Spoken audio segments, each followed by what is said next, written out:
पैर भी पड़ने पड़ेंगे।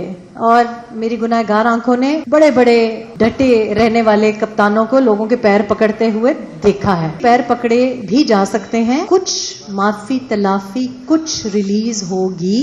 आई थिंक कि कुछ और माफी तलाफी की ख्वाहिशात होंगी, बिकॉज अगर मैं एक इंसान का जो चीफ बनने जा रहा है और जो DGISI है उसको एक जाती बात पे उठा के गुजरांवाला फेंक दूं, तो मुझ में तो इतनी हया हो कि मैं उसको दोबारा खत लिखने की जुर्रत भी ना करूं।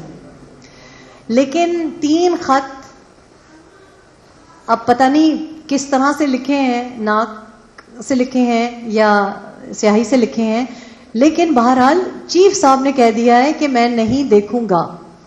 ठीक है, इसका मतलब है कि कुछ और भी करना पड़ेगा, पैर भी पड़ने पड़ेंगे।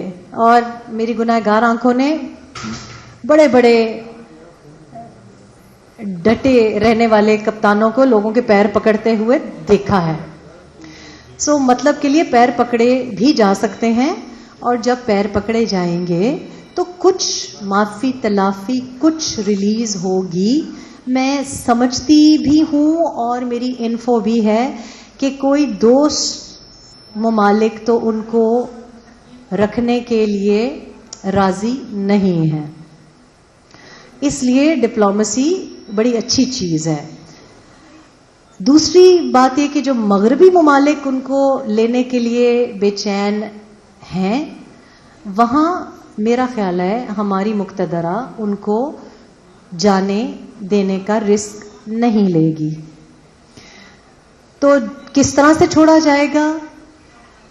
जैसे आपको पता है ना, पेरोल पे एक इलेक्ट्रॉनिक टैग पे आपको रिपोर्ट करना पड़ता है कि आप इतनी गुंजाइश है आपको, तो एक लिमिटेड रिलीज मैं देखती हूं, क्योंकि उनकी जो वैल्यू थी वो एहतजाज की थी, वो मियाँ साहब को डराने की थी, वो वैल्यू अभी भी कायम है थैंक्स टू पाकिस्तानी मीडिया। तो वो मेरा ख्याल है कि उस रोल में मैं देखती हूं, दोबारा पावर के रोल में नहीं देखती। देखिए, पहली बात तो ये है कि मैं ट्रंप के बारे में चूंकि बात हो रही है बहुत ज़्यादा कि ट्रंप आया है और ट्रंप ने ये एग्जेक्टिव ऑर्डर लिख दिया और वो एग्जेक्टिव ऑर्डर लिख दिया, और जनाब वो कह रहा है कि हम तो यहाँ भी चढ़ाई करेंगे, वहाँ भी चढ़ाई करेंगे, कनाडा को अपनी स्टेट बना लेंगे, गल्फ ऑफ मैक्सिको को गल्फ ऑफ अमेरिका लिख दिया, ये करेगा वो करेगा, यूक्रेन का यूनिलैटरली डिसाइड कर लेंगे। मैं समझती हूँ कि ये पहला US प्रेसिडेंट नहीं है जो ऐसा कर रहा है। जो वो लोग भी वापस भेज रहा है, ये भी पहला US प्रेसिडेंट नहीं है जो ऐसा कर रहा है। लेकिन ट्रंप वो सारी बातें ओपनली कह रहा है जो कि माजी में US प्रेसिडेंट्स करते थे, खामोशी से करते थे। इस बात का मतलब ये हुआ कि उनकी जो मुक्तदरा चाहती है, उनकी जो एस्टैब्लिशमेंट चाहती है, वो एक लॉन्ग टर्म प्लान होता है जो कि US प्रेसिडेंट एक्सिक्यूट करता है।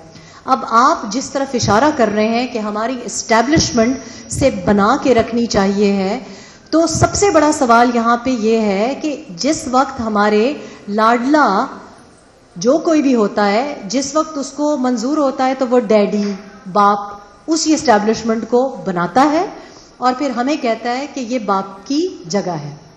जब उसको सूट नहीं करता तो वो एंटी एस्टैब्लिशमेंट हो जाता है। लेकिन अगर आप डिप्लोमेसी की बात कर रहे हैं, तो जो लोग जिनके कंधों पे आप चढ़ के आए हैं और उनकी वजह से आप प्राइम मिनिस्टर बने हैं, इज इट इलॉजिकल कि आप उनसे 2 साल बना के रखें? या तो आप कहें ना कि आपकी शुरू ही से उनसे लड़ाई थी, लेकिन अगर आपकी मुक्तदरा आप उनकी वजह से प्राइम मिनिस्टर बने हैं, वो जो 2018 में आए, वो जो 2024 में आए, वो जो इससे पहले आए, सारों की हकीकत हमें पता है। तो आप अपनी एस्टैब्लिशमेंट से क्यों बना के नहीं रख सकते? और बना के रखने की मतलब ये नहीं है कि आप उनकी भी ओबीडियंट सर्वेंट बने, लेकिन कुछ चीजें होती हैं जो कि डीप स्टेट की एक पॉलिसी होती है।